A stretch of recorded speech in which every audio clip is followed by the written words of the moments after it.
Let's Mike Global News.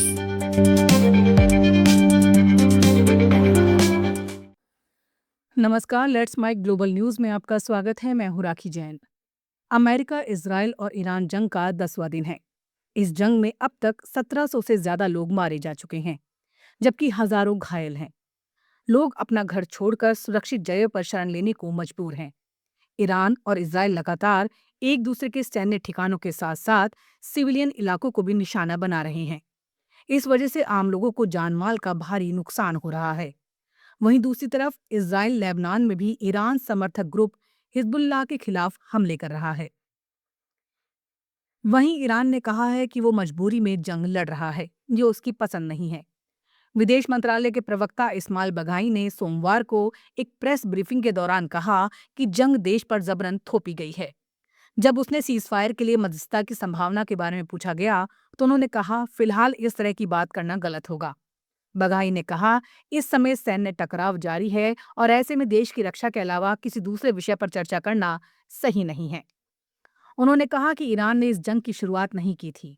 उनके अनुसार देश को अपनी रक्षा के लिए लड़ना पड़ रहा है। इसके अलावा उन्होंने तुर्की, साइप्रस और अजरबैजान पर हमले से भी इनकार किया है।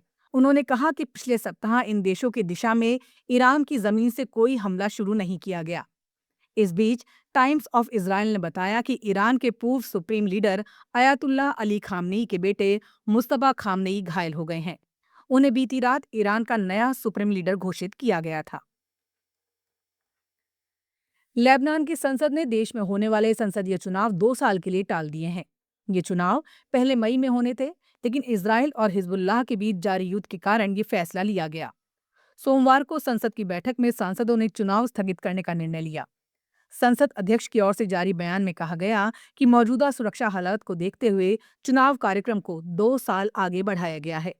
बैठक में हिजबुल्लाह के संसदीय ब्लॉक प्रमुख मोहम्मद राज समेत कई सांसद मौजूद थे। बहरीन में ड्रोन हमलों में कई लोग हताहत हुए हैं। ईरान के साथ अमेरिका और इजरायल की जंग शुरू होने के बाद किसी भी खाड़ी देश में एक दिन में ये सबसे बड़ी जनहानि है। बहरीन के स्वास्थ्य मंत्रालय का कहना है कि ड्रोन हमले में 32 नागरिक घायल हुए हैं। इनमें 4 बच्चे भी शामिल हैं, जिनमें सबसे छोटे बच्चे की उम्र महज 2 महीने है। अब तक पूरे खाड़ी क्षेत्र में कम से कम 10 लोगों की मौत हो चुकी है। इनमें ज्यादातर सुरक्षाकर्मी या विदेशी कामगार बताए गए हैं। कतर, कुवैत, संयुक्त अरब अमीरात और सऊदी अरब ने भी रात भर हमलों की जानकारी दी है। सऊदी ने कहा है कि उसने तेल के एक बड़े क्षेत्र की ओर बढ़ रहे ड्रोन्स को नष्ट कर दिया है। अमेरिकी राष्ट्रपति डोनाल्ड ट्रंप ने कहा है कि ईरान के साथ युद्ध कब खत्म किया जाएगा, इसका फैसला वो इजरायल के प्रधानमंत्री नेतन्याहू के साथ मिलकर करेंगे। एक फोन इंटरव्यू में ट्रंप ने कहा कि दोनों देशों के बीच इस मुद्दे पर बातचीत होती रही है। उन्होंने कहा वो सही समय पर फैसला लेंगे। जब उनसे पूछा गया कि अगर अमेरिका अपने हमले रोक देता है, तो क्या इजरायल ईरान के खिलाफ युद्ध जारी रख सकता है, इस पर ट्रंप ने इस संभावना पर चर्चा करने से इनकार कर दिया। उन्होंने कहा, मुझे नहीं लगता कि इसकी जरूरत पड़ेगी। मोस्तफा खामनेई को ईरान का नया सर्वोच्च नेता बनाए जाने के सवाल पर भी ट्रंप ने टिप्पणी करने से इनकार कर दिया। उन्होंने कहा, देखते हैं क्या होता है। ईरान पर अमेरिका और इसराइल के हमले के बाद कच्चे तेल में उछाल जारी है। अंतर्राष्ट्रीय बाजार में क्रूड की कीमत $110 प्रति बैरल से ऊपर पहुंच गई।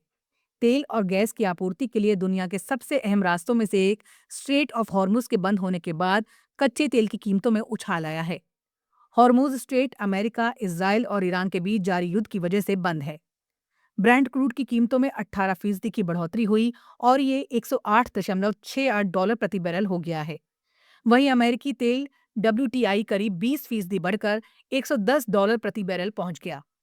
फरवरी 2022 में रूस के यूक्रेन पर हमले के बाद ये कच्चे तेल की कीमतों में सबसे बड़ी बढ़ोतरी है। इस समय भी कच्चे तेल की कीमत $100 प्रति बैरल से काफी ऊपर चली गई थी। अमेरिकी पॉप स्टार रिहाना के घर के बाहर फायरिंग की घटना हुई है। ये घटना लॉस एंजलिस के ब्रेवरी हिल्स में हुई, जहां एक महिला ने रिहाना के घर की ओर 10 राउंड गोलियां चलाईं। एक गोली घर की दीवार पर लगी है।